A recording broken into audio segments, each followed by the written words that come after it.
Marty, it really is the greatest song ever I love recorded it. for I love it. for a discussion about building this city. Now, let me ask you, Marty, because I think we're sort of the same vintage. Dave and I were having this conversation earlier. Is Jefferson Starship the same thing as Starship, or are they two different bands? Yeah, they just changed their name at some point. They became Starship, just Got it. Starship, but they started as Jefferson Starship. Yeah. Yeah. So this is when I asked ChatGPT this morning for a song that was appropriate to play during a seminar about development. This was it.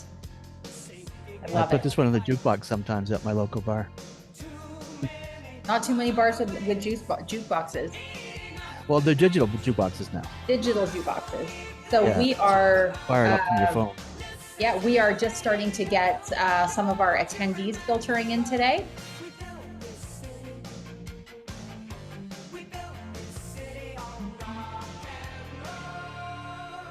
And so for those of you that are joining us over the next few minutes, we will start just after 7 o'clock, give people the opportunity to sign in.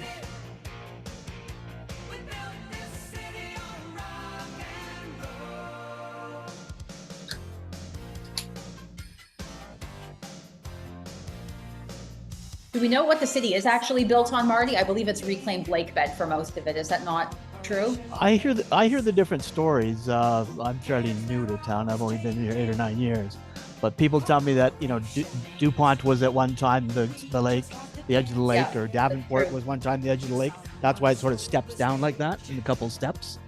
Yeah. But I'm not sure. But an awful lot of the downtown is built on the water. Well, it's interesting because some of the downtown condos, when they did the excavation, they found like old piers and wharfs underneath them that had been backfilled over time. So, yeah. Yeah, well, Niagara Falls is only 10,000 years old, right? So a lot of stuff's happened just relatively recently.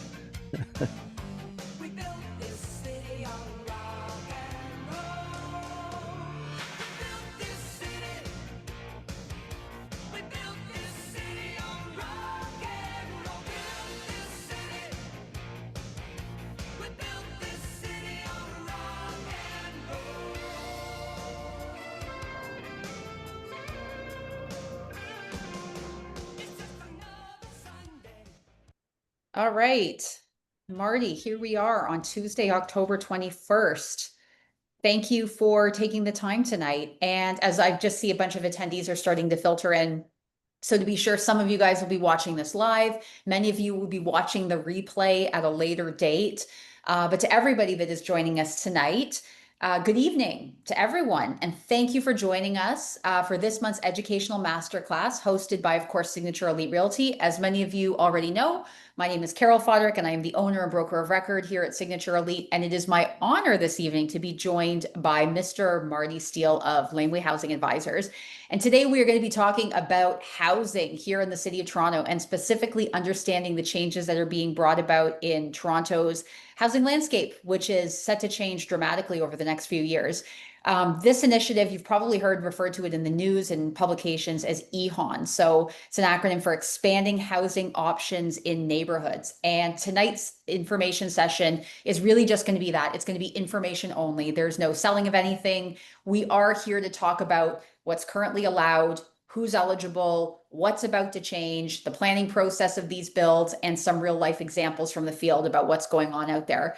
And like always, we're not really here tonight to offer an opinion, but rather just to share information. This is a topic that has been making headlines now for certainly, especially the last 6 months. Marty, you're going to talk about that.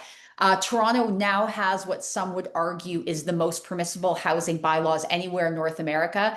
And we are in a period of rapid change that has been quite contentious. And it is definitely a popular topic among our clients to talk about, but those people that are for it, those people that are against EHON, a really big mix of viewpoints.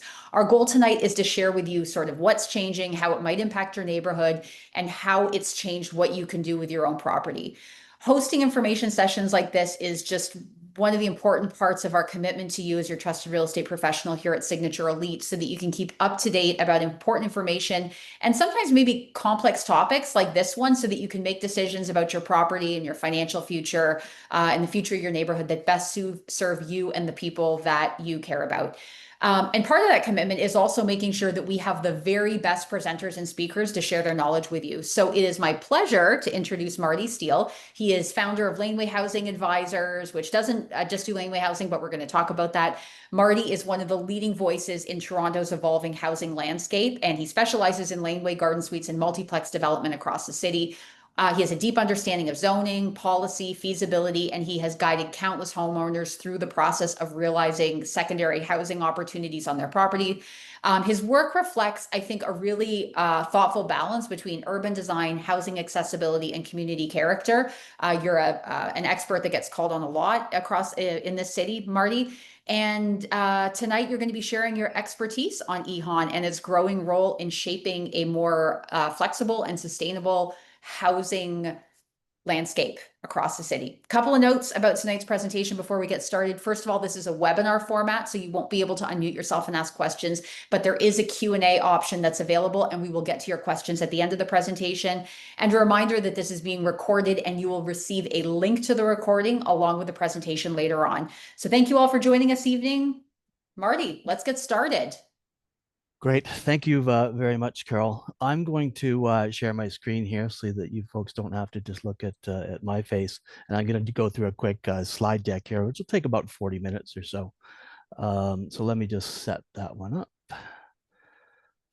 I always laugh, Marty, whenever I see a picture of Toronto skyline, because it seemed for like a while there, every 4 months it changed, right? So there'd be a new tower, there'd be more cranes in the sky. I'd be curious to know what the date of your picture behind you was, because I can see a few notable projects missing from it. So Yeah, I don't even know what the date is, to be honest with you. I don't know is my short answer to that. It's something that I don't know where I picked it up from. got it. Okay. Hopefully that's working now. It is. So Yeah. You're in presenter mode though, if you want to share your entire screen. Perfect. There you go. there we go. Okay, great. So what we're looking at right here is actually a concept model, which we call our Ontario model. But we'll get back to that in a moment. Let me just introduce myself. This is another concept model that we'll get back to. But my name is Marty Steele. I own a company called Laneway Housing Advisors, and also there's an offshoot website called Garden Suites Ontario. I'm mostly in the business of feasibility studies. So I don't design or build, but we have lots of folks that work with us that do design and build. When I say we're in the feasibility business, we've done over 6,000 reports. I've been in more than 6,000 backyards to look at properties, sometimes with a homeowner, sometimes just at the behest of a realtor that's listing a property, or sometimes even at the behest of a realtor that has a buyer that's looking at a particular property, and they ask me to go check it out. We produce a written report. We've been doing this since 2019. That's just the year after the Laneway House program just started here in Toronto. We also run an insider newsletter. That's the insiders is the designers and builders that I mentioned. There's about 178 companies that follow us there, so we share tips and whatnot. We don't work very closely with all 178, but there's certainly a few dozen that we do. So when someone comes to us and says, Marty, we want to go forward with the project at certain address that we looked at, I'll say, great. I know who's building one very similar, and I'll send the homeowner off to them. We also have a big realtor database, so probably 85% of our work is for realtors, and we run a database of something 22,000 realtors that we have in our database, and we're in contact with realtors every single day that are, especially ones that are listing properties. It's very rare we won't go out and look at a property, at least one property per day. The reason that we're talking today is because a couple of reasons. One is that Toronto has been, as Carol mentioned, Toronto has been very progressive in terms of adding what they call gentle density in the city. And that's through the EHON program that Carol mentioned, the expanding housing options in neighborhoods. That's the overarching program that has a lot of different components to it, including some that we'll talk about today, which is laneway houses and garden suites, which we'll start with. Then we'll talk about what you're going to start to see in all neighborhoods. And so coming to your neighborhood soon is 4, 5, and even 6 plexes, where normally the zoning only allowed for a single family residence.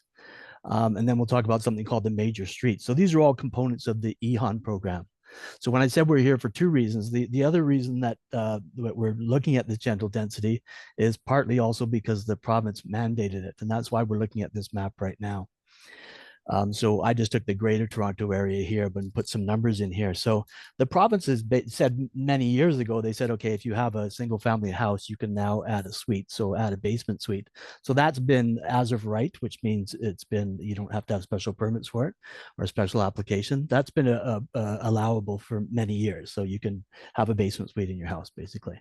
But the province went a step further in 2022 and said, okay, now you municipalities or you jurisdictions, lower level jurisdictions, you now have to allow people to have a third unit on their property in the form of an ADU or an auxiliary dwelling unit or ancillary dwelling unit. And so that's where we put these numbers. And I know the numbers are missing from a couple areas because we don't have their exact rules, but basically the province has said, okay, now every house that's in a zone for single family housing can have 2 units in the main house plus 1 in the ADU. And the ADU, of course, is the laneway house or garden suite. So all of these should probably have a 3 in them, which we just haven't studied the rules in some of the far out areas. But you'll see that Toronto has now a big number 5 and then a potential 6 and 7. So in the city of Toronto only, which I'm guessing most of you are living in, the city now allows as of right. So as of right is a term that means without special permits or special permissions to turn your property, either convert your existing house or quite frankly tear your house down and build in its place or convert to a fourplex. So 4 independent living units plus the garden suite or the laneway house in the rear yard. So that's how we come to 5 living units in the city of Toronto. There's portions, and we're going to get to this about midway through my presentation here. There's portions, 9 of the city's 25 wards, and we'll give you a list of those shortly, now allow 6plexes. So you can actually convert the existing house, which is quite difficult to convert most existing houses to a 6plex, but you can certainly knock the house down and try and build a 6plex if you have a big enough lot. And I'll go over a little bit how it's fairly difficult to get to 5 and 6plexes on most single family lots. But so in Toronto, you can now, in 9 of Toronto's 25 wards, you can now build a 6plex plus the unit out in the backyard, the laneway house, the garden suite, for a total of 7 in some wards. The first part, I'm going to talk about garden suites and laneway houses here. And I added this slide recently. I said, I'm telling people all about garden suites and laneway houses. Then I'm thinking, well, maybe I should explain why you might want one or why your neighbor wants one, why your neighbor is building one next door. There's a few reasons. In many cases, the existing house is already built out to the maximum. So without getting too technical, there's something called a floor space index. And essentially it means you have an X size of a lot, say a 10,000 square foot lot, and the floor space index is 0.6. You can only build a house that has 6,000 square foot on all of its levels, not including the basement.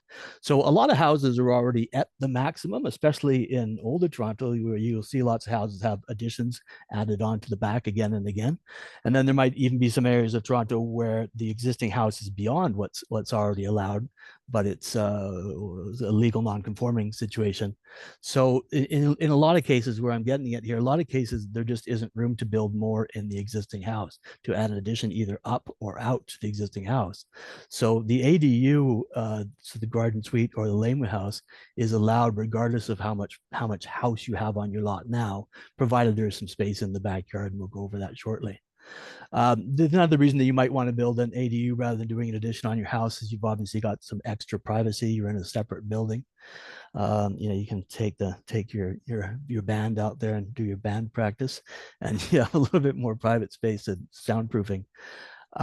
Some backyards, quite frankly, or we think are underused here in Toronto. I've been in 6,000 backyards, as I said on the previous slide, and sometimes I think, what a waste this backyard is. So you can actually use some of your backyard space that you didn't think you had a use for. An awful lot of people never get an opportunity to design their own house.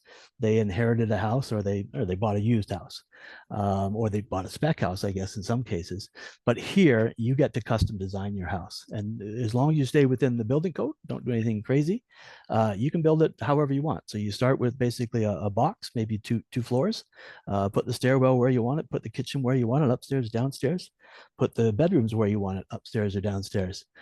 In almost all cases, you have a relatively level entry, which you don't get in a lot of houses. People my age move to go to a level entry house or to go to a bungalow house, so they're not going up and downstairs all the time.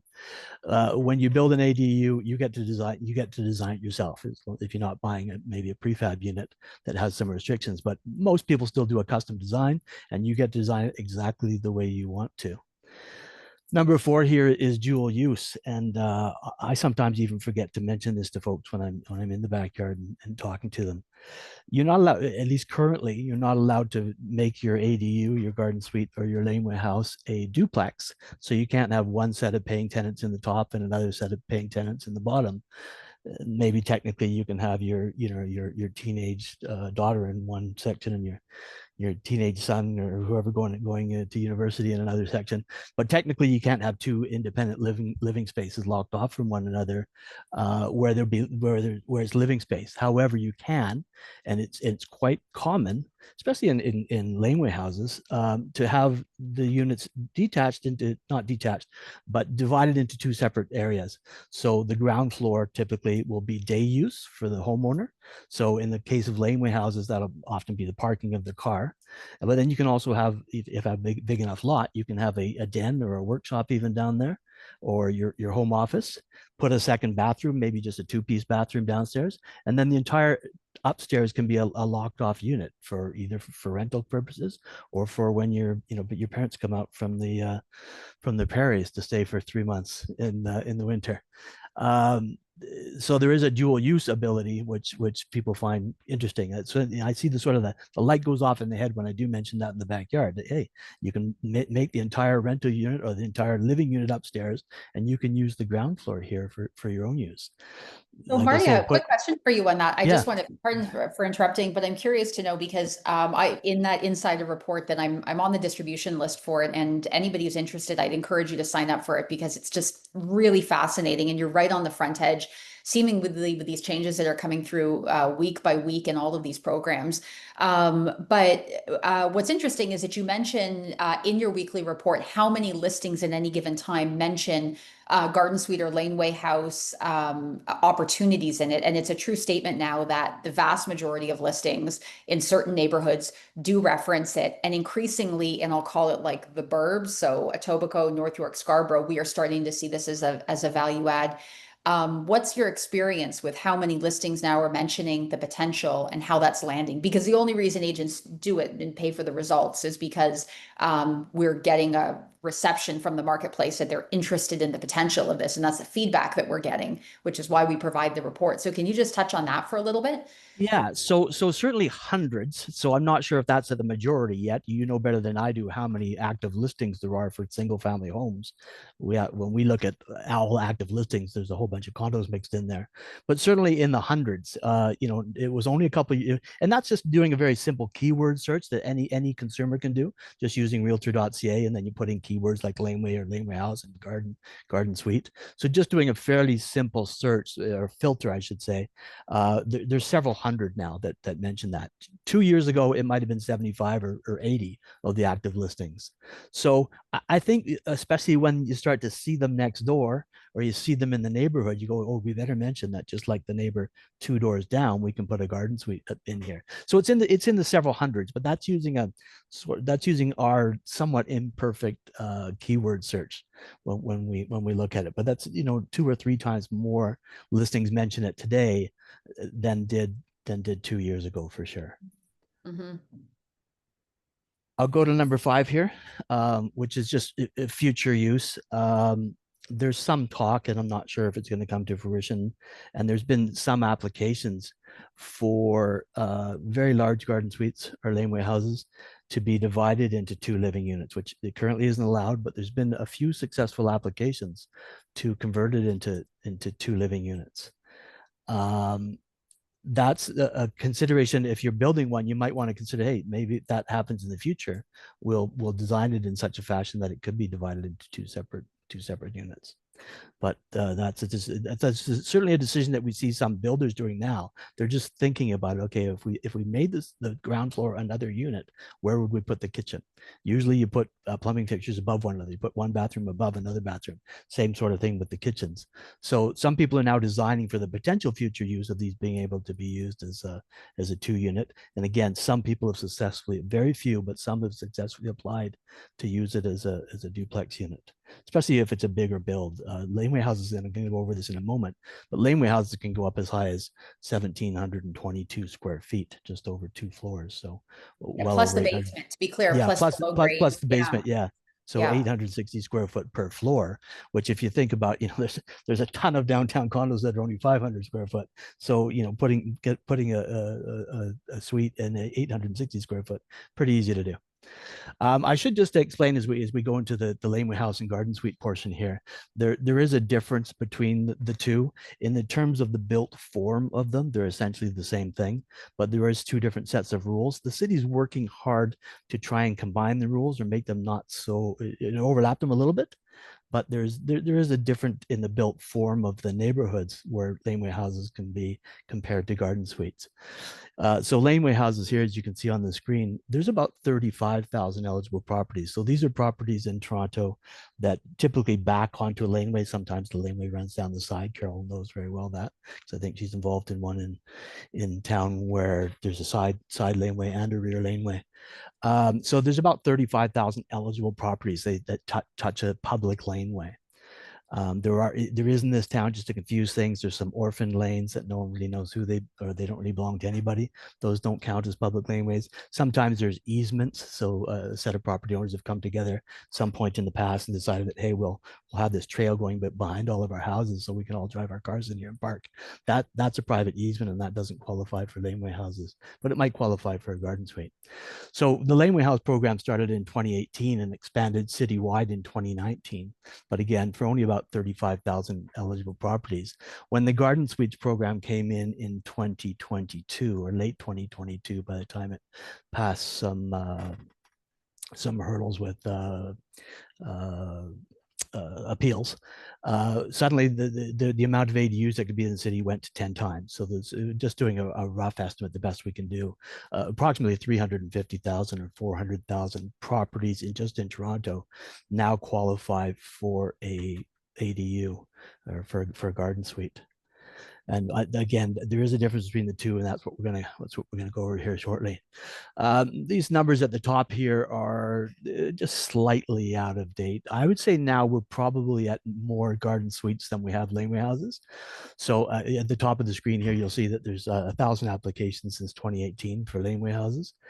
And I say 950 applications since 2022 for garden suites, but that's probably at 1,000 now. So we probably have about 1,000 of each, at least applications in. They're not all built yet, but there's at least 700 or 800 laneway houses built, and I'd say we're getting close to 500 garden suites already built. The difference is in the size allowance, and as Carol was right. So if you're looking on the left side here, the laneway house can be up to 1,722 square feet maximum if you've got a big enough lot, or 2,583 square feet with the full basement. Garden suites are a little bit lower on the right hand side. You can go as high as 1,291 square feet, and then more with basement to get up to 1636 or whatever it is there, 1936. Laneway houses, skipping back across to the other side, no side setbacks. So if you imagine most houses on laneways, they often have a garage, and the garages are just side by side by side by side. So where, in most cases, the laneway house is replacing a garage, or at least is in a lane that has a whole bunch of garages. So they decided when they put the program in place that there'd be no side setbacks at all required. So most most laneway houses are lot line to lot line in width, but there's a bit of a setback from the laneway, and there's of course a setback from the main house. Generally, both the programs, they want you to set the ADU away from the main house somewhere between 13 and 25 feet. So on the right hand side here, it says we have to have setbacks on all 4 sides for garden suites. And that's also to get away from crowding out your neighbor. In laneway houses, you're not really crowding your neighbor. There's already a garage there. Garden suites, they want to get you away from the property lines. There's one of the most important things for all of these ADUs is that there has to be an emergency access path for first responders, including fire and ambulance, and quite frankly, putting a stretcher through to the backyard. So there's a distance to the fire hydrant on each of these. It's a bit of a silly thing, the fire hydrant, but it is in place, although there's variances to this. But just generally, so this is for garden suites and just a general provision, although again, there's some variances to this if you request it. So we're looking at a new garden suite there at number 77, whatever street this is. I don't know what street it is, but so you can see that there's generally the provisions say that you can start the garden suite 45 meters back from the front property line. Now that's 147 feet. So that's quite far back. Most lots in Toronto are not that even 147 feet deep. Most of them are in the low 100s. So you can set it back 147 feet or 45 meters, and then from the front property line to the fire hydrant, there's a maximum distance as well. This is actually becoming slightly less important, so I won't dwell on it for too long. But if you look where I put those two red arrows, absolutely you have to have some provision for first responders to get into the backyard, and usually that's going down one side of the house or the other.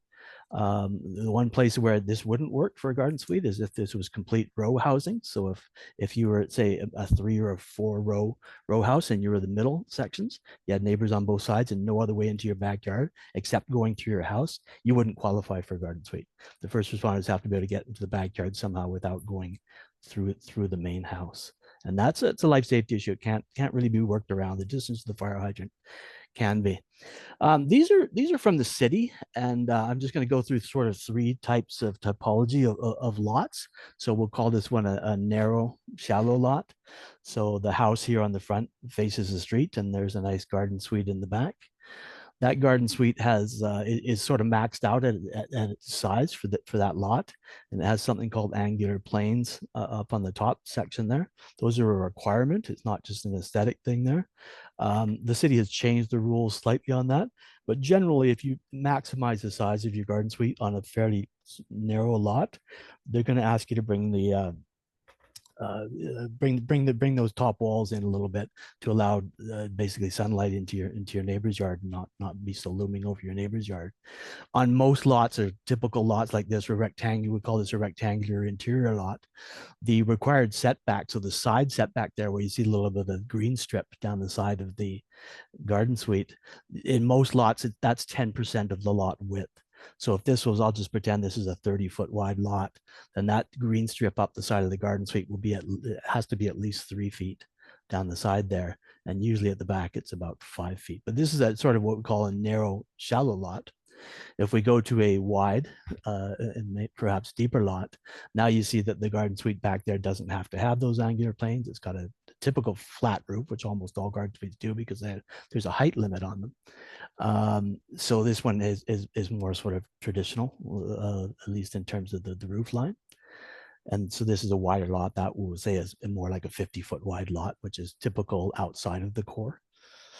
And then this is the corner lot, which we think is kind of neat. So if I'm standing on the middle of this intersection or on the sidewalk at the corner at the intersection, if I'm looking at this house and then the garden suite in behind, well, that garden suite can be oriented to face the side street. So the house is facing to the left here, and then the garden suite is facing out to the flanking street is what they call it. So you can actually orient that garden suite so it just looks like another house on the block. Again, if I'm standing in that intersection or standing on the sidewalk looking, I'll just go, oh, there's a nice big house and there's a nice little house on a lot next door, but it's not on a lot next door. It's on your lot, but it can be oriented to face out to the side street. When you're on a corner lot here, there's also some extra provisions for having more windows and whatnot on one side. If you're away from you don't have to be away from the property line to have windows and doors on that side. So we kind of like corner lots for that reason. Quite frankly, you could put up I don't know what the rule is on fences and walls, but so I won't say you can put up a 10-foot fence, but in this particular property, you could put where that line is beside the garden suite, the one running across the lawn, you could put a fence right there that doesn't have to have any gate in it. And you could say, okay, this is your little bit of yard. Don't come into our backyard. Of course, with these other types of lots, the only way, if you have tenants there and rental tenants, the only way they're getting into the garden suite is through your backyard. Here, of course, they can just exit to the street. So those are just some examples from the city.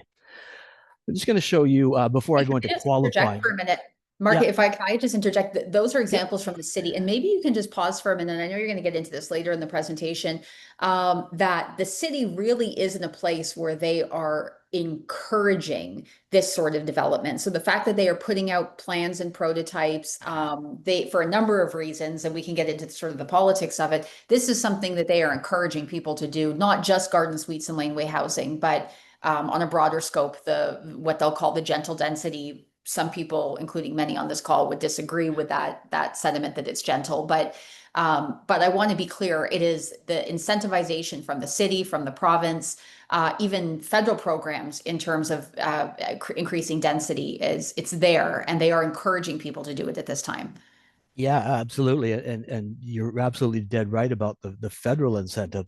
Quite frankly, the federal incentive, we were awarded, or at least provisionally awarded, the city has some money on what's called the Federal Housing Accelerator Program. And part of the conditions of that money is meant for upgrades, so meant for infrastructure upgrades. If you're going to add some density, can we have some money for infrastructure upgrades? It makes sense. But part of the conditions of that money was that they would expand the unit counts to 6 across the entire city.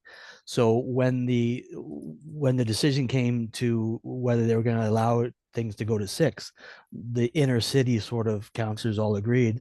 The ones in outside of those 9 wards weren't going to agree, so they felt that they were going to lose the vote. So they just split the permissions to allow the density in the 9 wards that we're going to talk about in a moment.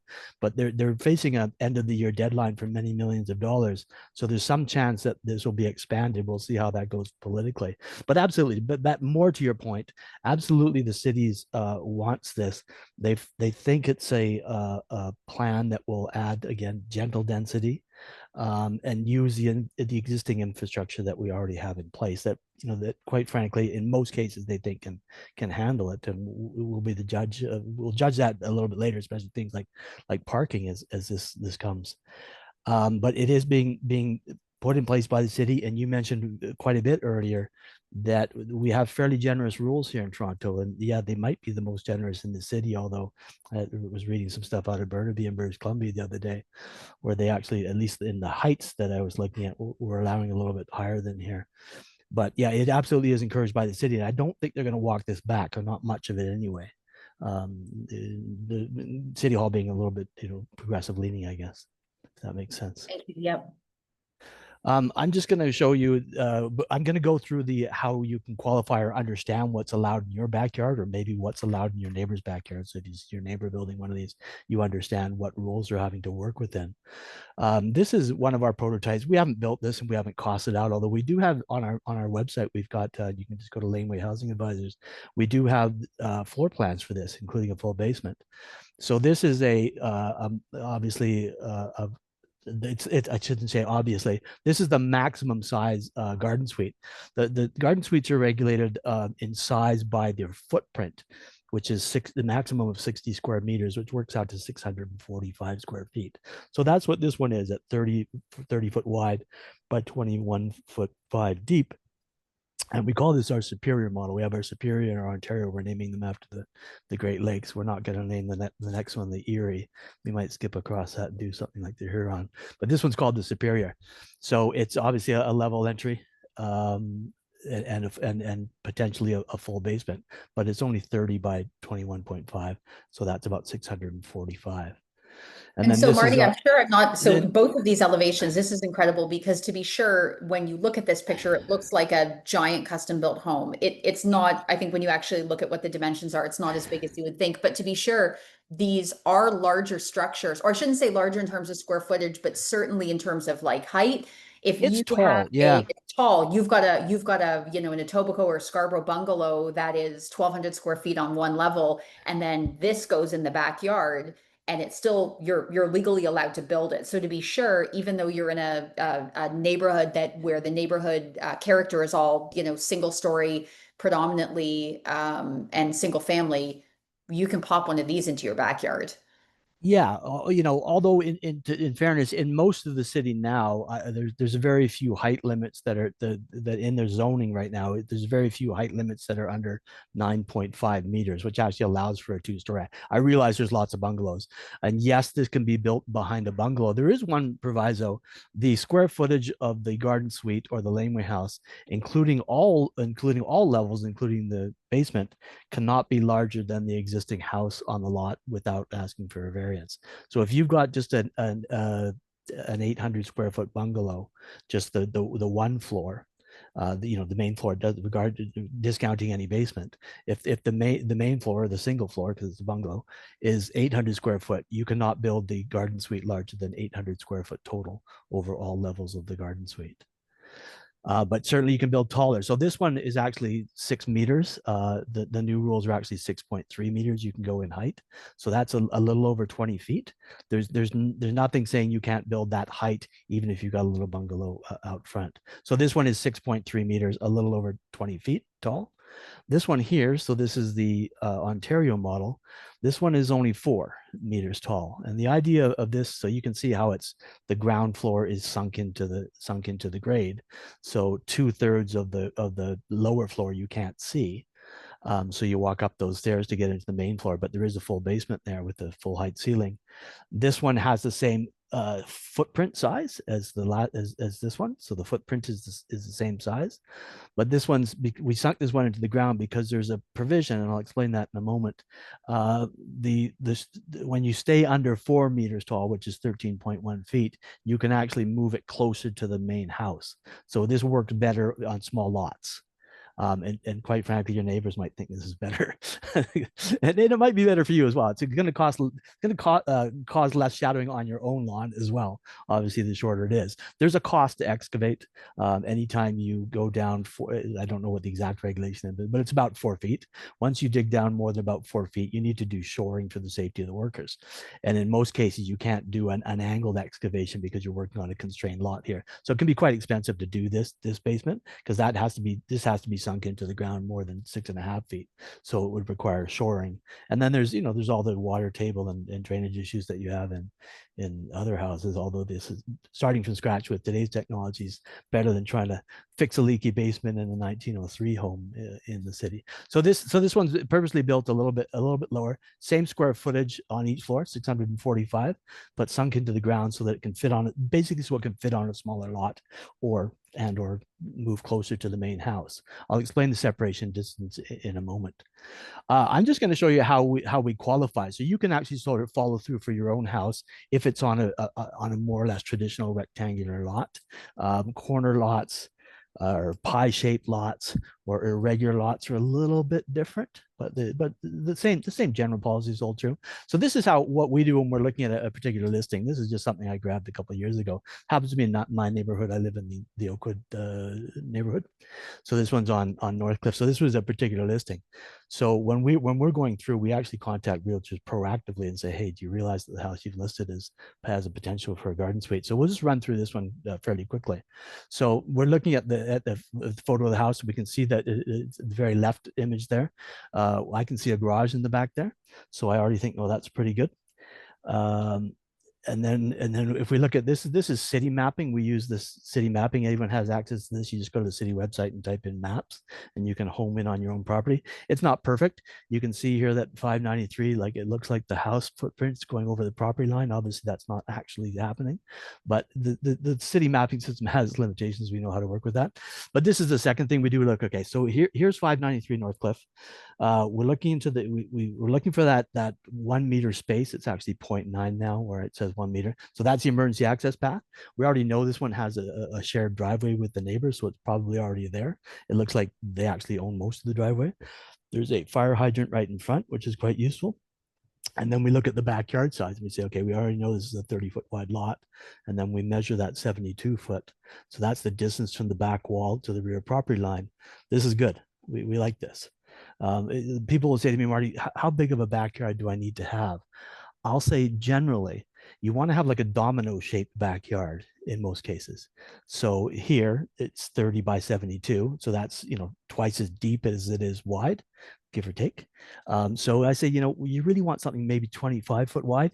Garden suites become more difficult when they're under 25 feet wide lots because of that angular plane requirement that we sort of touched on earlier.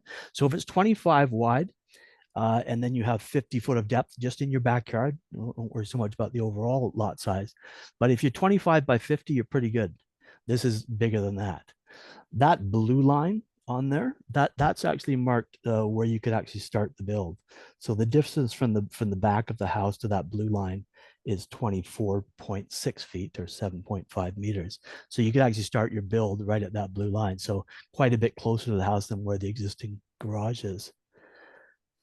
When we do our report, we actually include a site map.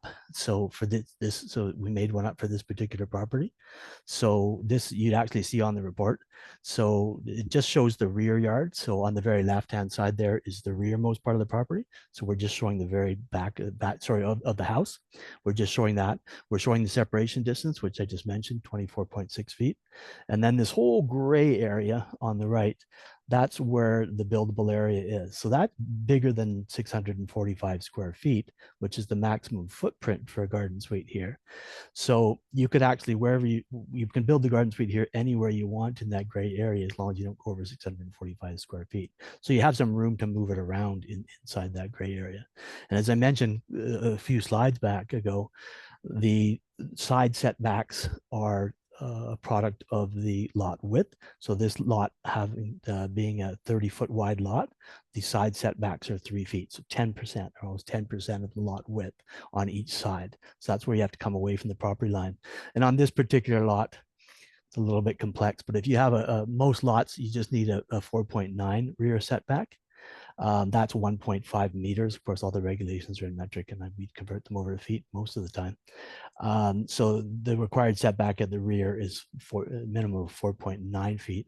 On a very large lot, that doubles, but you'd have to be a large lot that's over 147 feet deep. So this one here can easily fit the maximum size, and you've got a little bit of room to shuffle it around as well. One thing that you won't see on the city website, and I'm not sure if it was a sleight of hand when they were putting this program in place. Part of me thinks it might have been, but they don't talk a lot about. They do in some of the details, but they certainly don't in the diagrams. Interior car parking in garden suites. So a lot of people think, oh, hold on, a laneway house, of course, can have car parking, and most of them do. 85% of them do. Some don't. But the people go, well, we can build a garden suite with the car parking?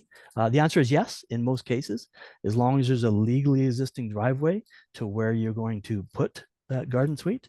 The city's not like if you've got a house with a front driveway on the front, parking path or driveway on the front, and then you want to put a garden suite in the back and do a secondary curb cut to have vehicle access to the back. The city's probably not going to allow that.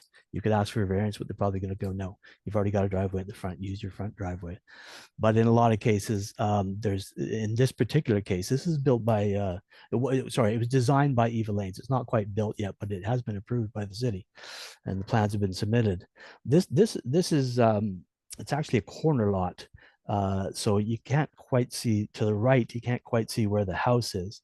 And that tree there is actually on city property, but more or less where the brick face of this garden suite is now is where there's an existing one-car garage.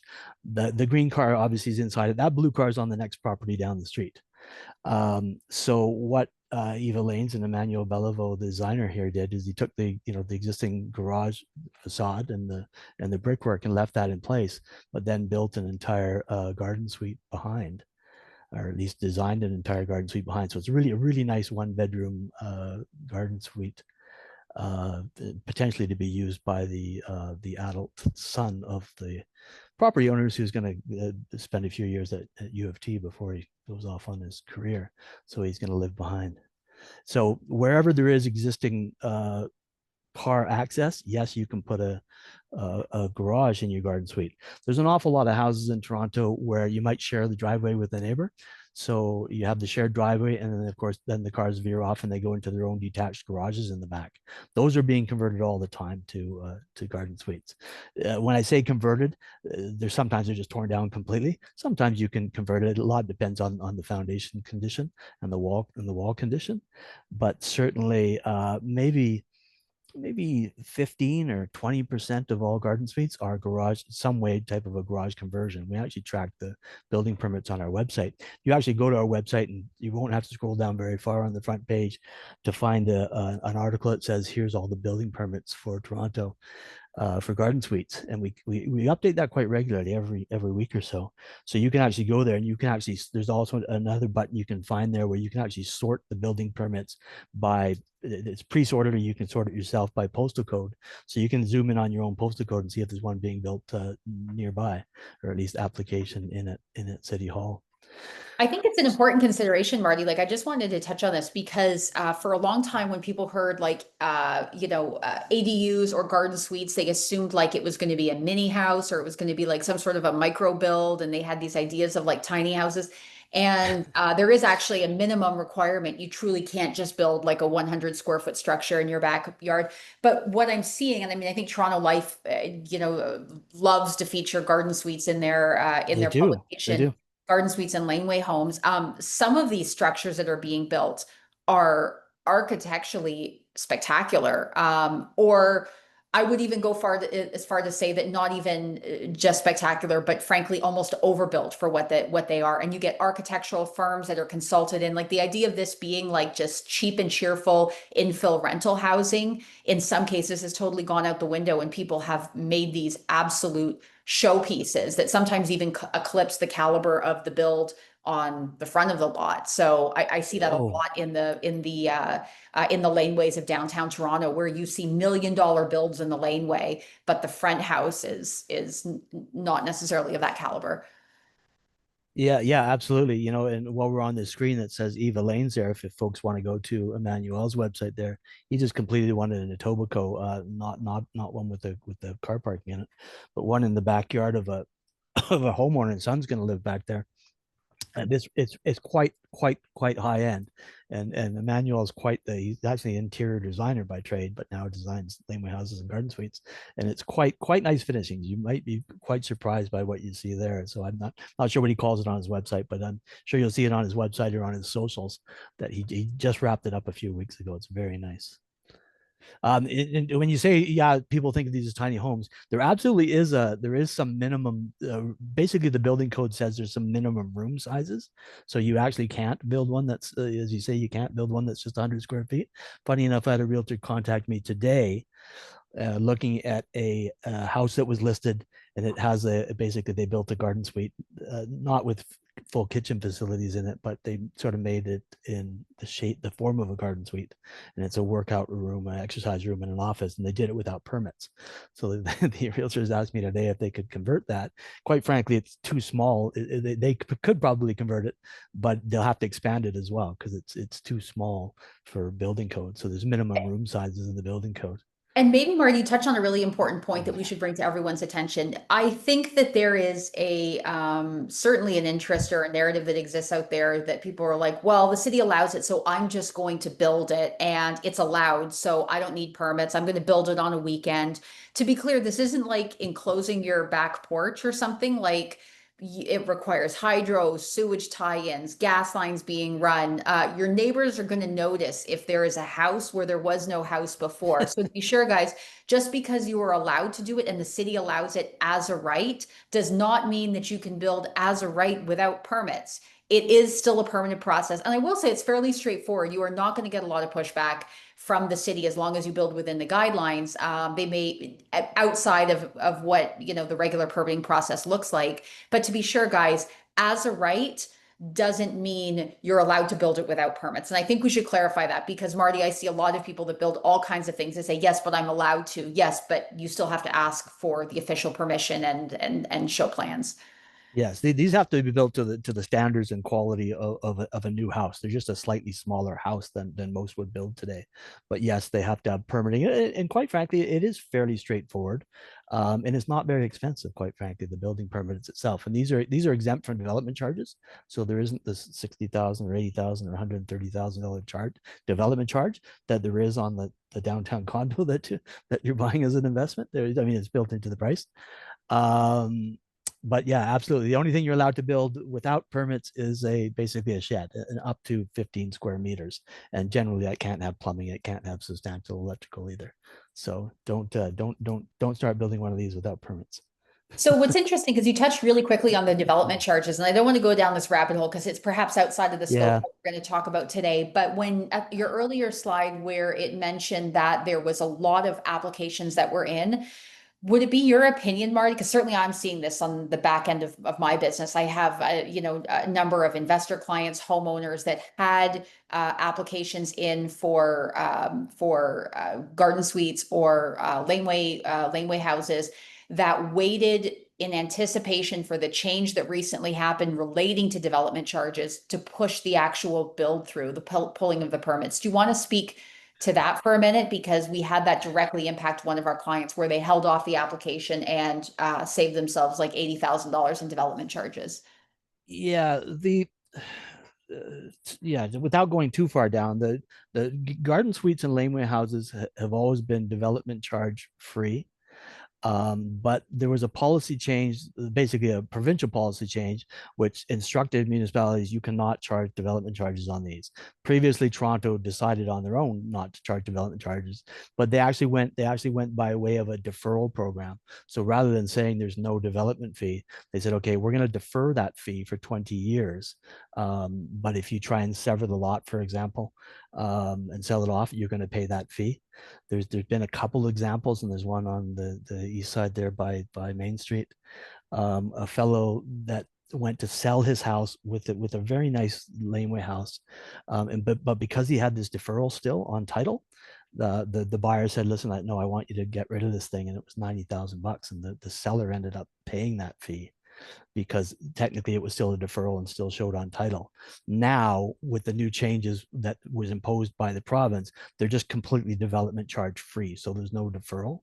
So these are free of development charges. There is sometimes a school fee, so they're not free of that, but they're free of the development charge and the parkland acquisition fee.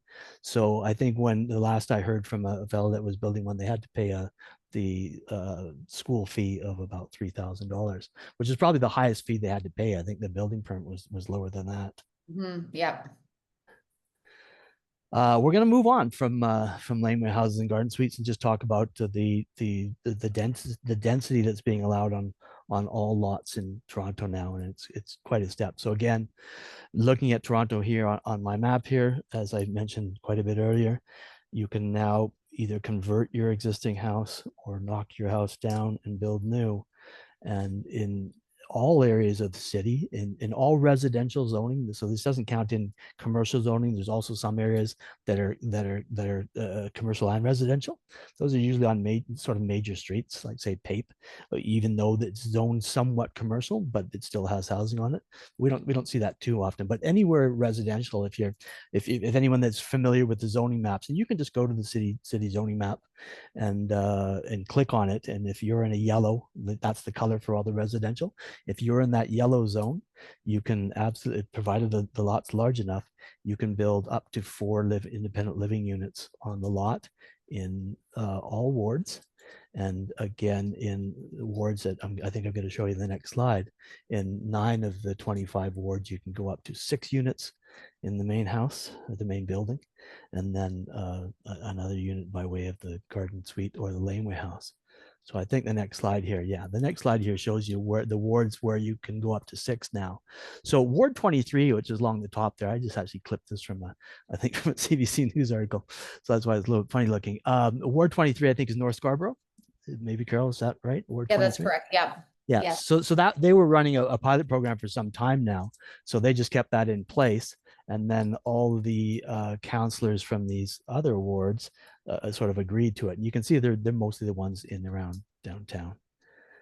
So these are your 9 wards that you can now build up to as many as 6 units, although and all the others up to 4. Now I should say that although the sixplex program has been in place for some months now, I did a look at the building permits just recently in the last 2 weeks to see how many I could find. I could only find 2. Building a sixplex isn't that easy, and I don't think I'll get into why that's the case, but it's a lot harder to build a sixplex than a 3 or a 4plex, and lots of it has to do with egress and fire code and whatnot. So I'm going to go through just a house I picked out of random here off the city map. I don't know where. Oh, I guess I was going to say I don't know where Stony Creek Drive is, but I can see it's Oh, off of it is in West Lawrence Hill. East. So Okay. this east, this is in Scarborough. That's Lawrence Avenue East. And this is, I would say, the heart of the suburbs. So I don't know what this wasn't in the slide the last time, or this wasn't in your slide deck the last time you gave this presentation. But I'll be really curious what you have to say, Marty, because I think some of the biggest opposition to this gentle density hasn't come from the places where sixplexes are allowed, like the 9 wards you just mentioned. Yeah. Multiplexes have existed there for a long time. It's places just like West Hill and Stony Creek Drive. So I'm going to be really interested to hear what you have to say about Yes, Stony Creek Drive. and I'll start with an apology if anyone listening lives at 44 Stony Creek. I just grabbed this completely randomly, just using an example. So I'm not picking on this one particular house. And if you live on Stony Creek Drive, don't worry, this isn't coming to your neighborhood. But I just use this as sort of an example to show you what potentially could be coming to your neighborhood and what is allowed as of right. You know, the as of right program also means that the neighbors aren't contacted. So I should say that, because if some of you watching are fearing that this might come in your neighborhood, I don't want to say your fears are founded, but you're generally not going to get notification that this change is coming if they haven't asked for any variances or a rezoning. Now you've all seen the big signs, you know, this block or this house or this building is subject to rezoning, and they usually do a massing map, and it's usually when it's a high rise. Even if you were to make an application and ask for variances, certainly all the neighborhood's going to get notified.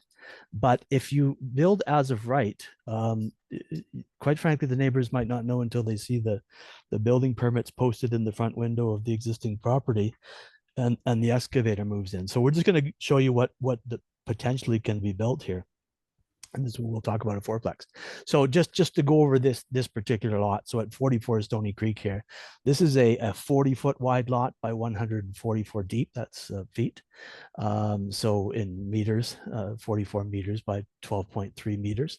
And then I'm going to skip ahead to show you the house that's there right now. So you can see the house outline. That's the gray part. So, and again, it's the city mapping. It's not perfect, but they usually get it 90% right. So I'm just going to skip ahead to what's there now. So there's the house there now, which appears to be a very nice, well-kept bungalow with a tree in the front yard. That's probably their tree, but of course the city property goes, you know, somewhat beyond the sidewalk there. So maybe to where their fence ends at the end. That's not necessarily an indicator because the fence ends there, but certainly the city property goes beyond the sidewalk there. So that's what's there now. I don't know how many square feet that is, but it doesn't appear to be more than 800 or 1,000 square foot. Looks like it probably has a basement. So again, just skipping back, that's the outline. What the city thinks the outline of the house. So you know it occupies a third of the lot or so. So a 140 by 40-foot lot. When we look at the zoning now, there's although it's in a residential zone, there's different groupings in residential zoning. So on the left side of your screen here, this is what we see when we look at the zoning for this particular property. There's always a setback. So the front yard setback, and setbacks are how far you have to go away from the property line before you can start a build.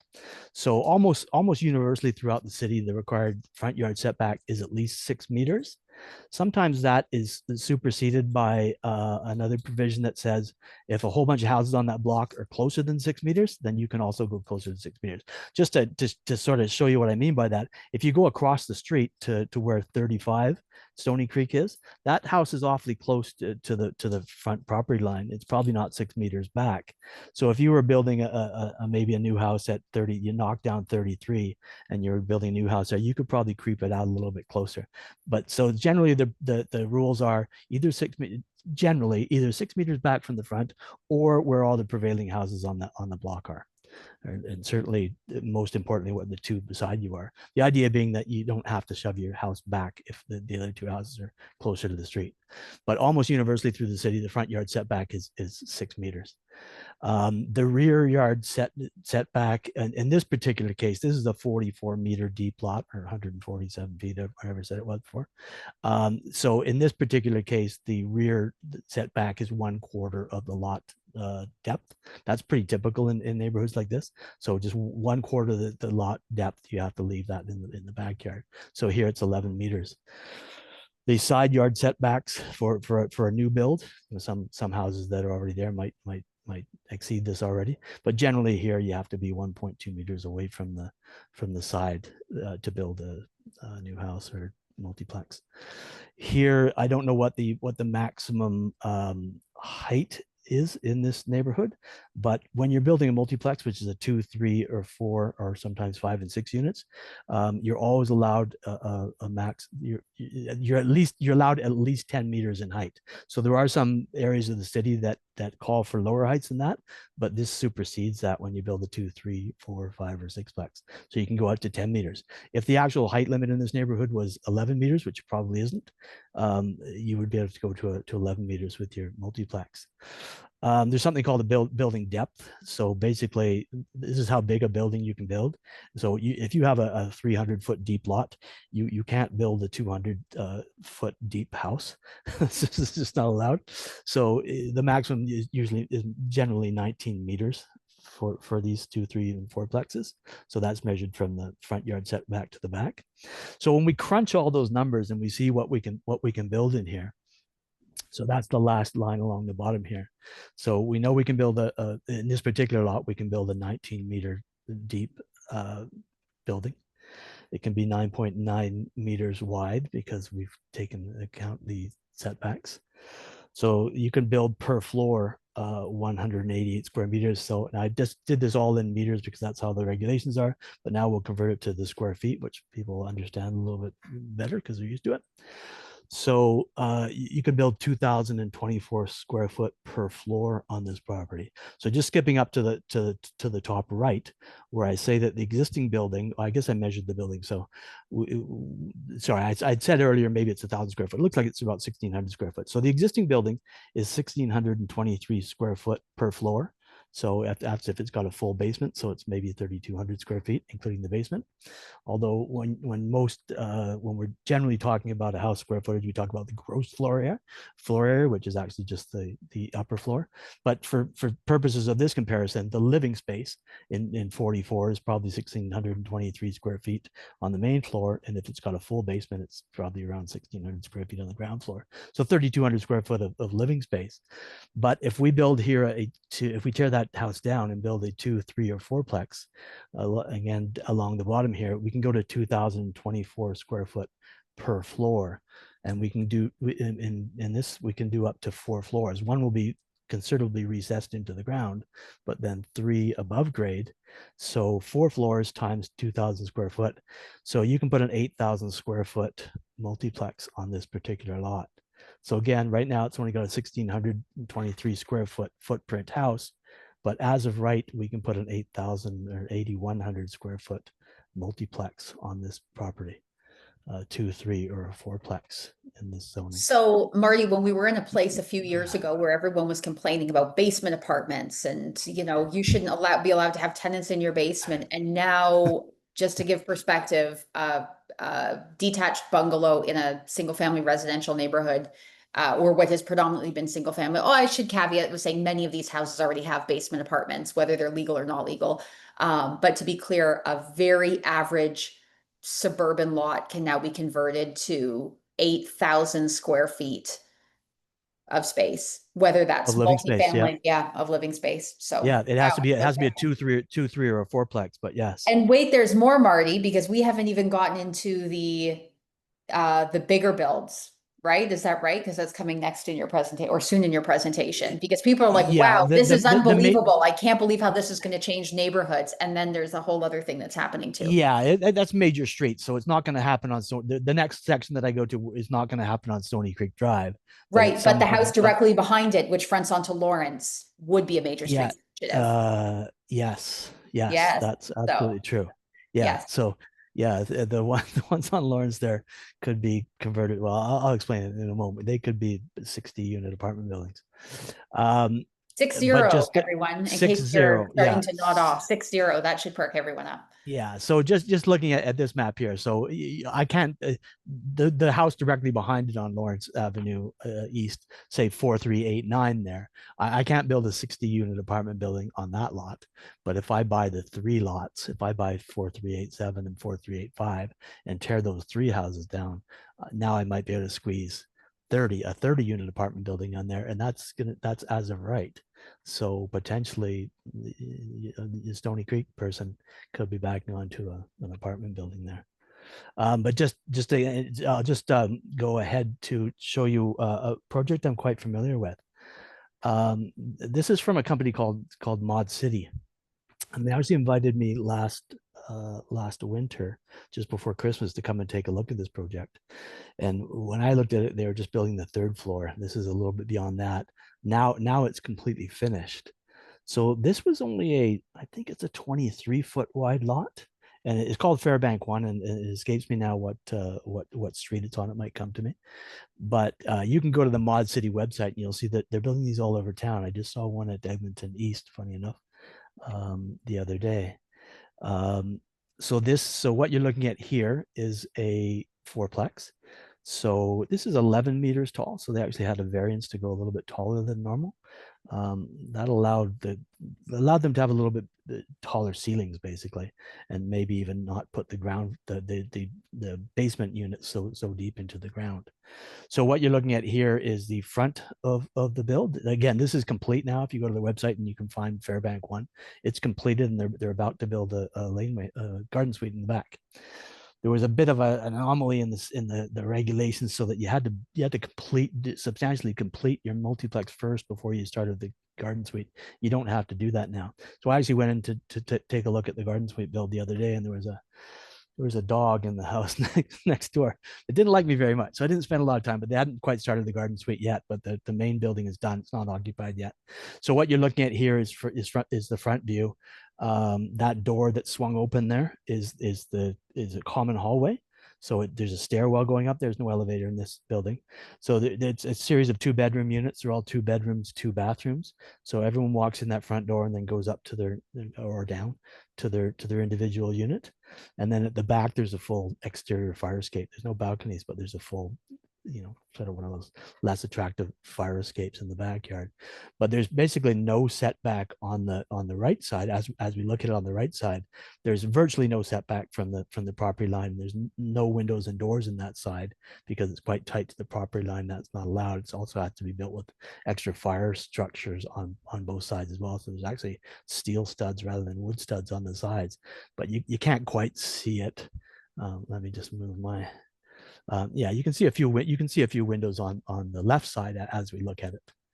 And so there's also a space down there where all that scaffolding is. That's going to be the emergency access path to get into the backyard, where the garden suite is, or is going to be. So this is probably, as it says right there, 5,600 square feet over the 4 floors. It's going to be a rental building. It's got no parking.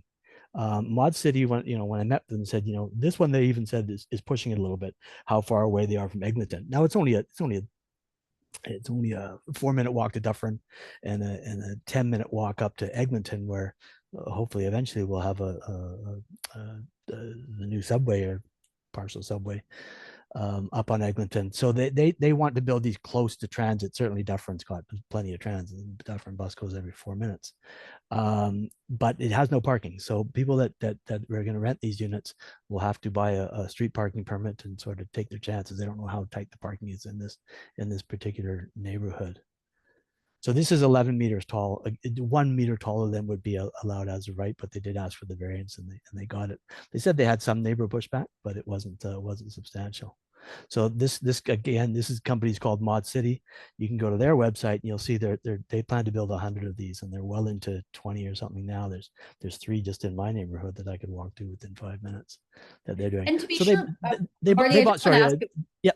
Oh, no, sorry. Finish your thought. I want to ask a Yeah, little bit more they about bought Mod this. City and the concept.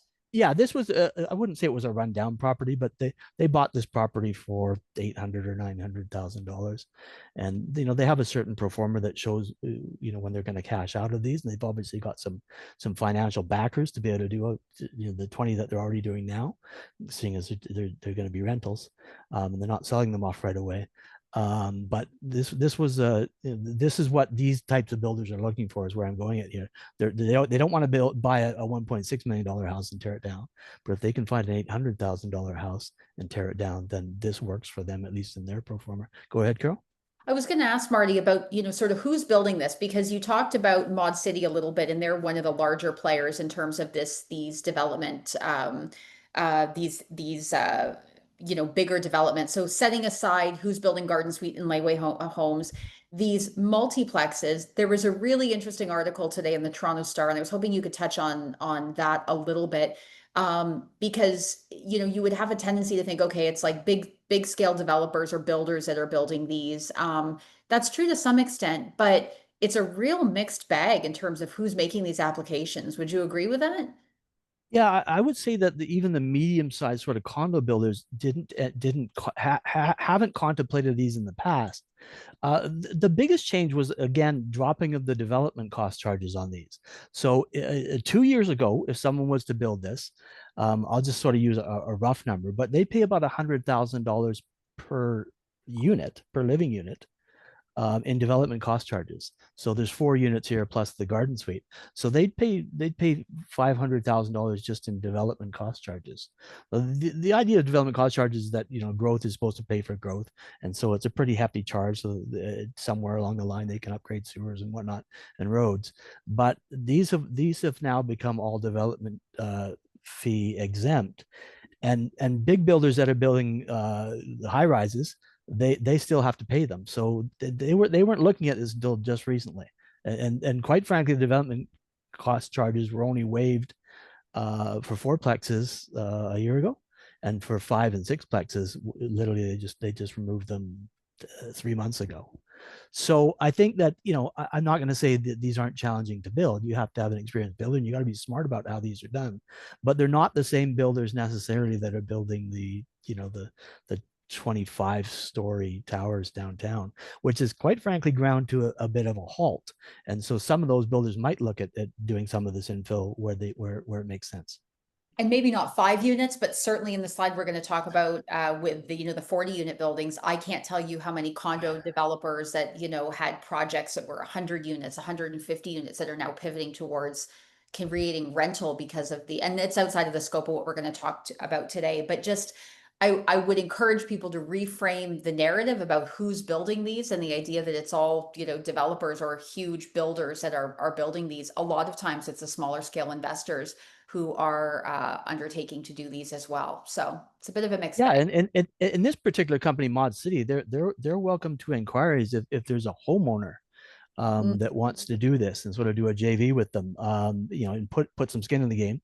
So if someone owns a second house that's been a rental and this might work for, they're willing to take on a project for someone else, or at least go like a joint venture in some way. I don't know their exact finances, but they're open to that. They're open to talking to people that might be willing to be an investment partner to go into these. Now, I should say that some of these are also being built as for sale.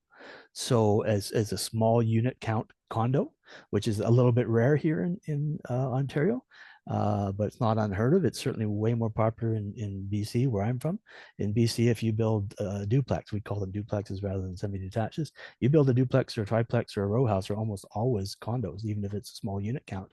That's kind of rare here, but it can be done. So there's, now the name's going to escape me, but there is a company that's building these and selling them for over $1 million per floor. And it's the same typology as we're looking at right here. Yep. So just to sort of recap here before we go to the major streets, which is where I'm going to wrap up. Just up in the top here is just something the city gave us to sort of justify this program. They said that, hey, in most cases where your existing house is, so that sort of ghost box that's over top of the left image there, said, the idea of this infill or this gentle density is, look, this particular house, even though it's a sort of a bungalow, I guess, with an addition on the rear. That zoning where that house is actually can be a 2-story, so it could basically fill that entire box, the cube that's drawn over it. And so they said, well, why don't you just add an addition to an extra story to that back addition, and then divide it into 3 units. So that's kind of, and you're still within that box, right? You're still within the box of what's currently allowed on that property. So that's what the city sort of shared. Hey, it's sort of gentle. It's not, here's 1 unit to 3 units. Yeah, we get a little bit of extra square footage on the back there, an additional story on the back. Again, as I mentioned, that almost everywhere in the city where you have predominantly bungalows, that's actually zoning allows for 2 stories anyway. I've mentioned all the way along here that current buildings versus tear down.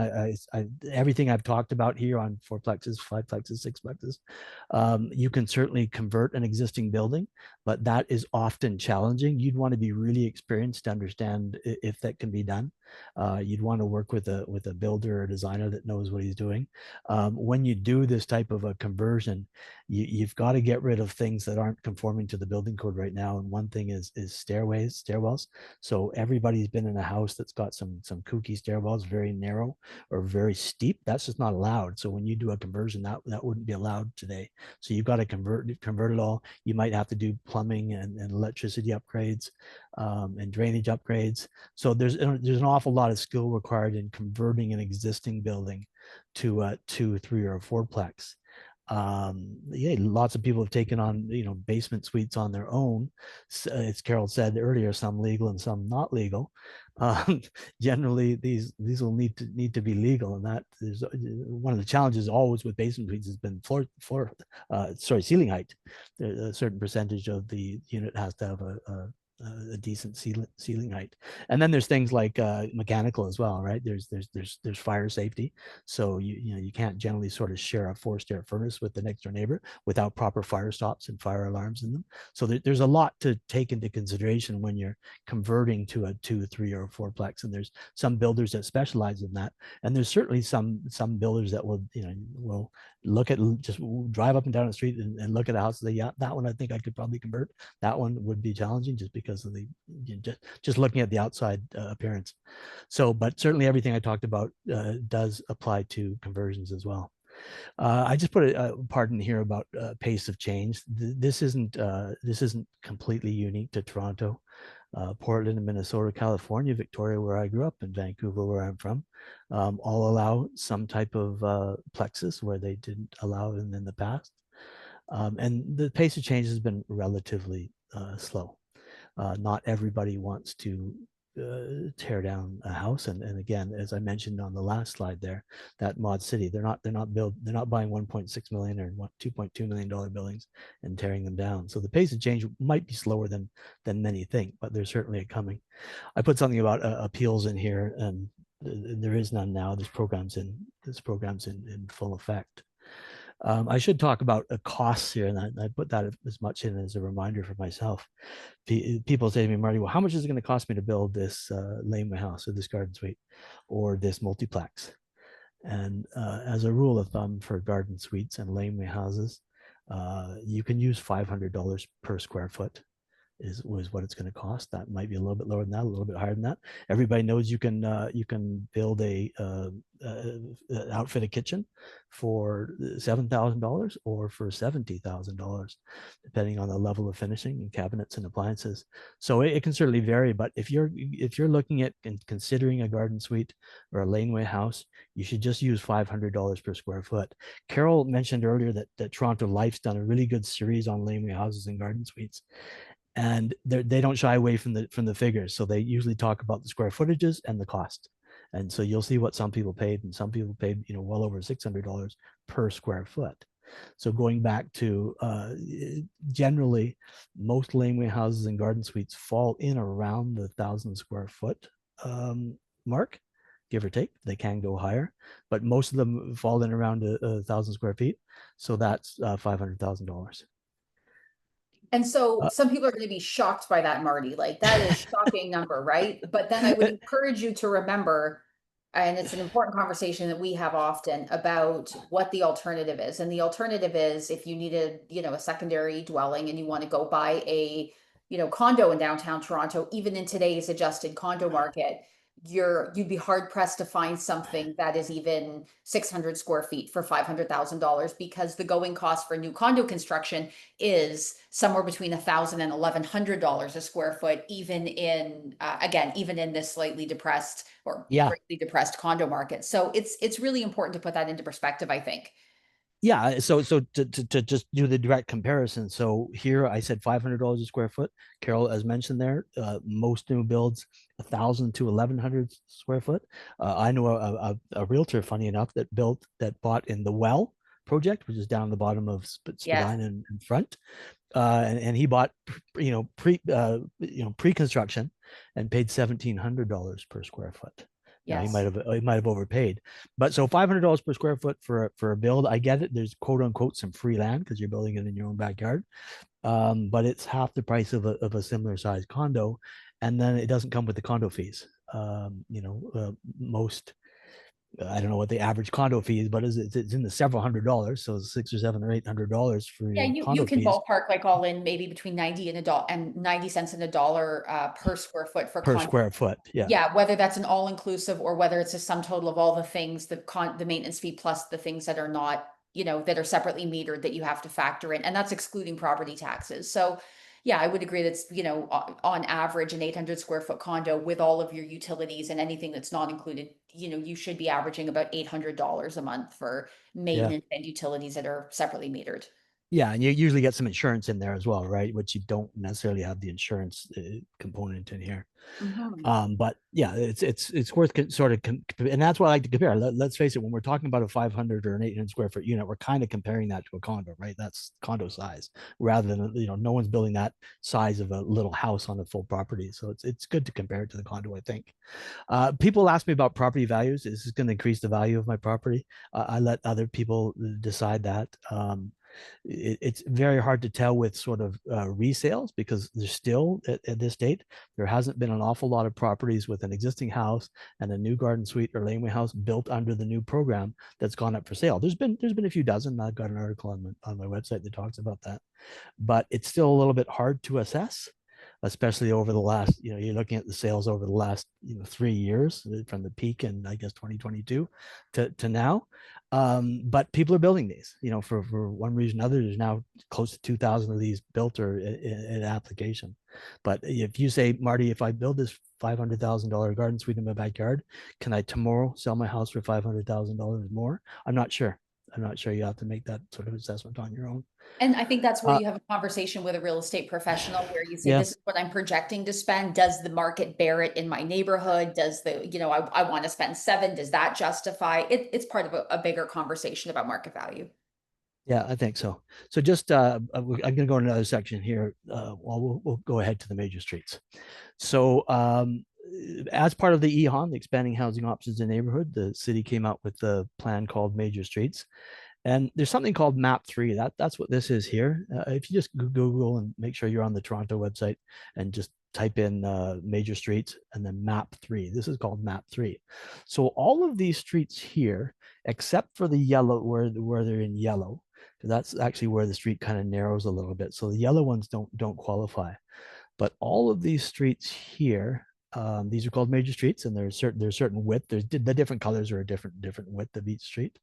But any residential housing on any of these streets now qualifies for the major streets program, and you can now either on obviously on a very large property or a collection of properties, an assembly of properties, you can build up to a 60 unit apartment building. That's 60, and that can be up to 6 stories tall. Yeah, 6 stories tall. So sort of something like the one on the right here, or you can do a walk-up row house type condo or townhouse, and that's what's on the left-hand side here. Generally, you don't go above 4 stories. Above 4 stories, you start to need elevators. There might be some exceptions for that, but generally, you can build now on these major streets. You can build up to 60 units in an apartment building, And then I can't remember the exact number, but you can do in the row houses here. This is down by Woodbine, by the way, the old Woodbine racetrack. I think that's what's on the left here. But you can build row houses like that. So, as a sort of, I'm going to say a bit of a consequence of this, there is the odd road, and some of you will be familiar with it, where it's quite a major street, maybe Midland or uh, I don't know, where you're driving down the street, and you're seeing a bunch of houses, but they're not actually facing that street. You're seeing all the fences of the backyards. All of those streets, just by virtue of the fact that they do back onto the major street, can also qualify for the major streets program. So there's some houses that don't look like they're not right on Pape, or they're not right on Shepherd, but they back onto it, and they actually qualify for this program as well. And there was some back and forth at the city council meeting where they passed this. Are you sure you want to do this to these houses? And the answer was yes, we're going to do that. I So there think are one some people pockets. would be really familiar with would be like Gerrard Street East when you drive across Gerrard through like Bricktown, east of Leslieville, and there's a large stretch of Gerrard where it's all garages because they actually face onto another street, but there's garages that face onto the north side. But what's really interesting, Marty, is some of these streets people would argue are not major streets.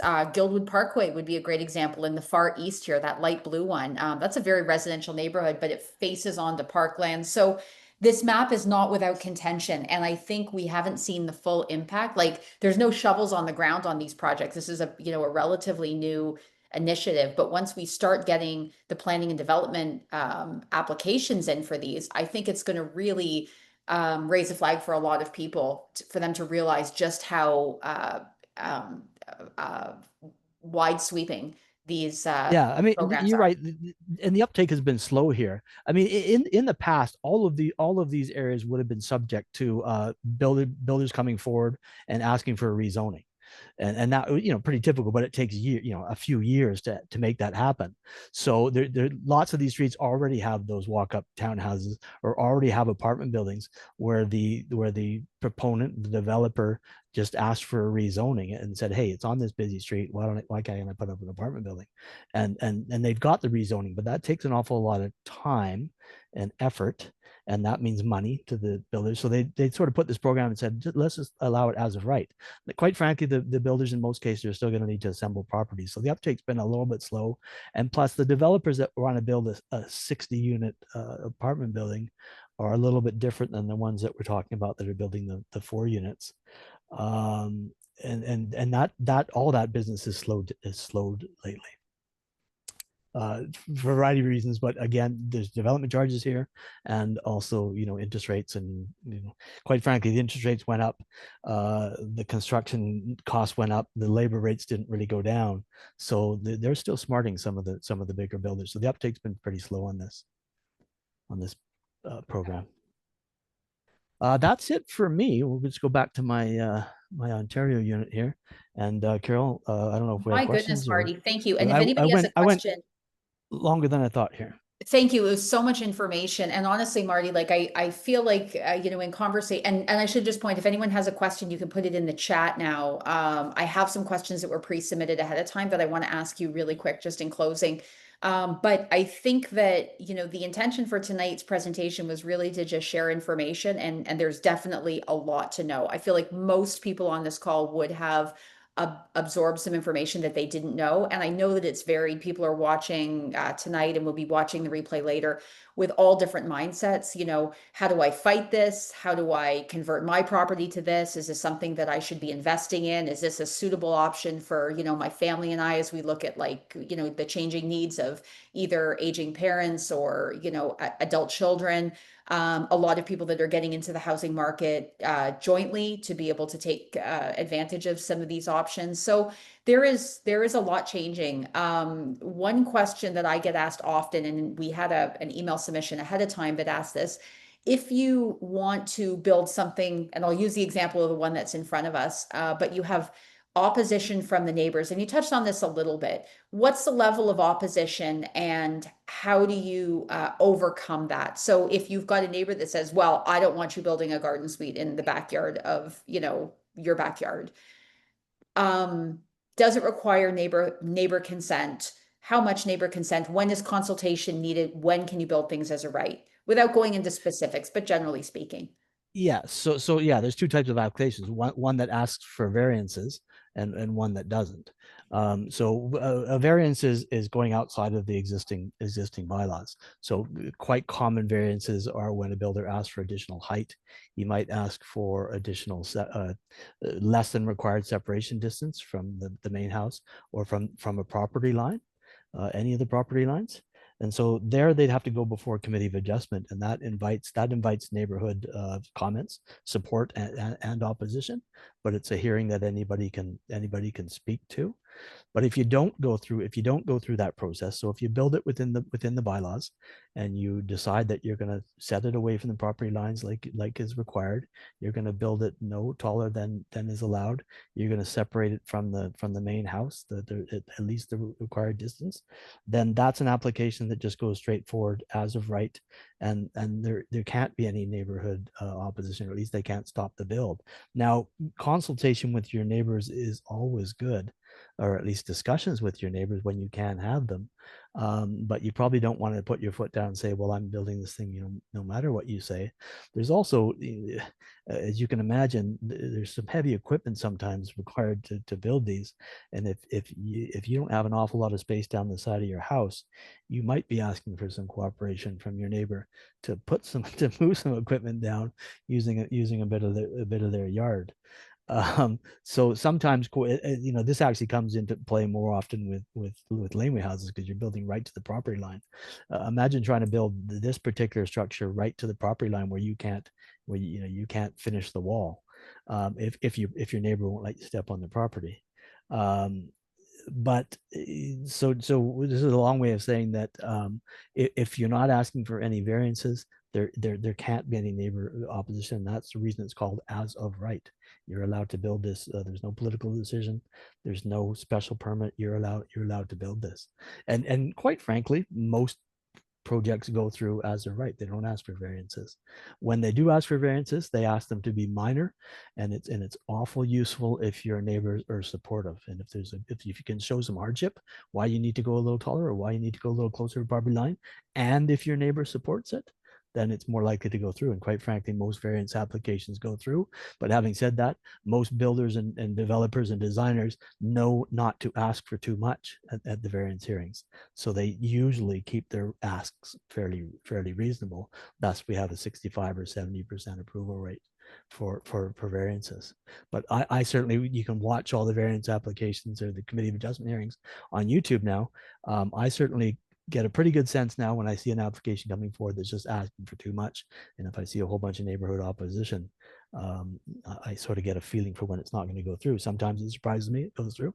Sometimes it surprises me that it doesn't go through. But if you don't ask for an awful lot in your variances, you're more likely to succeed. But again, if you're not asking for any variances, there's no neighbor notification at all, and you can't, quite frankly, can't stop this from going through. So, Carol, you mentioned earlier, how can I fight this? You generally can't fight these. The programs are already in place. They already went through an appeal period. If it appears that something's happening in your neighbor's yard that you didn't think was allowed, you can certainly contact me and say, hey, do you think what my neighbor's doing here is right? And in some cases, we even have access to the plans. We certainly have access to the building permit information, and we can review that. And we're happy to do that for free. All the work we do over the phone or online is for free. But generally, long-winded here, but generally you can't fight the program as it's written. And I don't think the city's going to step them back at all.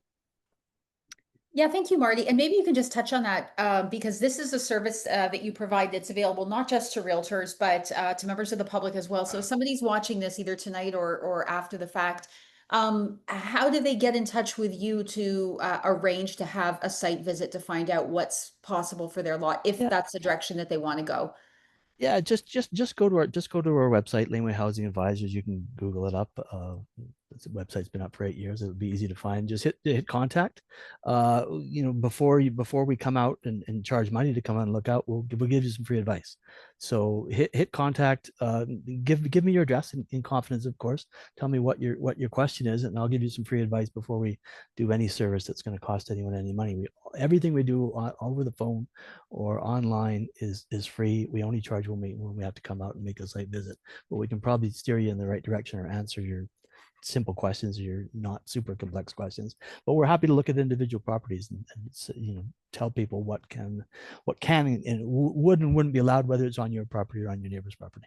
And Marty, what's the cost for that to have you actually come out? Because I'm always, and I'll give you a free plug here because I'm always surprised that you can offer this service for as inexpensively. People hear consultants and they're like, oh, that's going to be thousands of dollars. So quick, Marty, change your price. No, I'm just kidding. Yeah, What's the yeah, cost if somebody does want to have a consult done, even if they're thinking about selling, they're thinking about, and I should mention that, for our real estate group, we include these services when we're listing a home. We do have a garden laneway suite or a multi-suite report prepared because it's part of the outgoing marketing and the promotion of your home to reach the biggest pool of buyers possible. But Marty, if somebody's not thinking of selling and they are just curious about what could be done, what's the cost to have you come out and have yeah. So to coin a phrase, I think it's from a movie or something. We make it up in volume. So our low prices because we do it a lot of volume. There's been many days where we've gone out and done 8 of these in one day. So we charge somewhere between $100 and $250 depending on exactly what we're doing, and that always includes some type of a written report. So a consultation in the backyard and a written report between $100 and $250. Got it. Thank you, Marty. And we have just a couple of questions, and I'll just ask you real quick. Roughly, how often does committee of adjustment agree to forego the angular roof plane? So that's changed recently because the angular plane has been eliminated. The requirement for angular plane has been eliminated on some. So you may not have a clear answer on that because the change in the requirement of it that's happened recently. Yeah, it's gone through a few changes. So the angular plane requirement is not in place anymore on laneway houses, and it has been reduced to just they conveniently just changed the province clamped down and said get rid of these angular plane requirements. So the city said yes right away, and they just changed the name of it.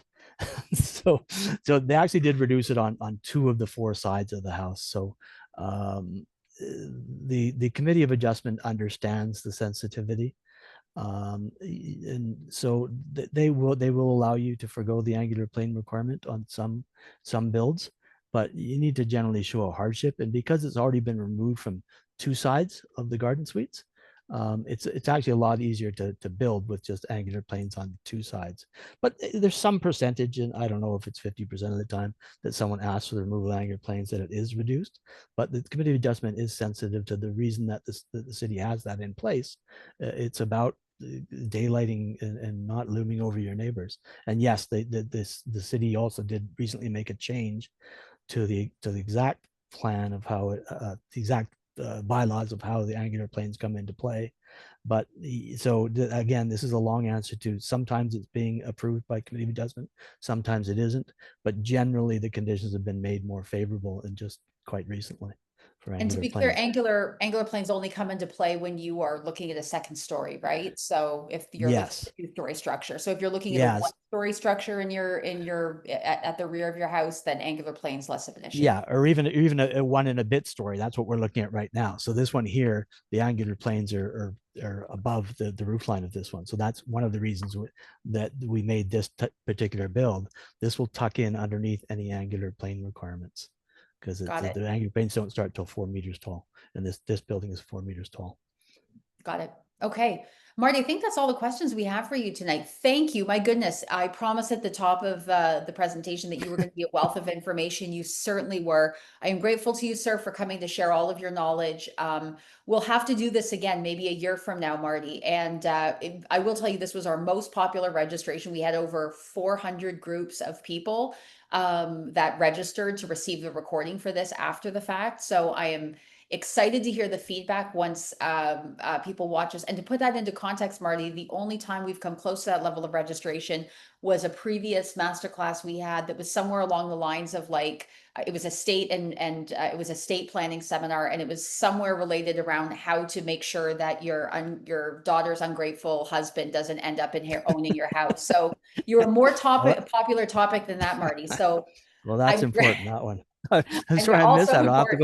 I'll have to go back and find that one and watch it. It was lots of spicy comments in that one. But thank you, Marty, for Great. attending, for hosting tonight, and thank you to everybody that watched. Again, this has been Carol Foderick from Signature Elite Realty. It's been our pleasure to share our knowledge with you tonight. If there's ever anything we can do to be of service to you or someone you know, it would be an honor. Expect to receive the recording of this in the next couple of days, along with Marty's slide deck, and reach out if you have any questions.